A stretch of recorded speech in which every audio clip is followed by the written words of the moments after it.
আসসালামু আলাইকুম। অত্যন্ত দুঃখের সাথে একটা ভিডিও নিয়ে আসলাম, ছোট্ট একটা রিলস ভিডিও। স্ক্রিনে দেখতে পাচ্ছেন আমার এক ভাই কমেন্ট করছে যে ভাই আমাকে একটা ভালো এজেন্সি মেনশন করুন। এর আগে এক দালালের কপালের উপরে 4 লাখ টাকা সে মাইকেছে। ভাই এজেন্সি মেনশন করার জন্য আমি আসি নাই। তারপরেও আমার ইউটিউবে আমার পরিবারের মধ্যে যারা ভিউয়ার্স আছে, যারা সাবস্ক্রাইবার আছে, তাদেরকে হেল্প করার জন্য আমি বেশ কিছুদিন ধরে এজেন্সি মেনশন করে আসছি। হাজার হাজার ভাই কমেন্ট করতেছে, হাজার হাজার ভাই এসএমএস করতেছেন।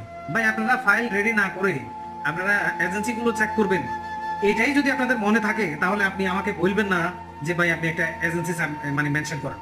দয়া করে কেউ যদি ফাইল জমা না করেন, কোনো প্রকার কোনো এজেন্সি মেনশন করতে আমাকে বললেন না।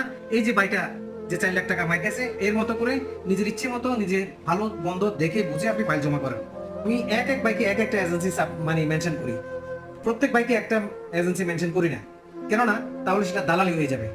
আশা করি কি বলছি সবাই বুঝতে পারছেন। সো সবাই যদি ফাইল দিতে চান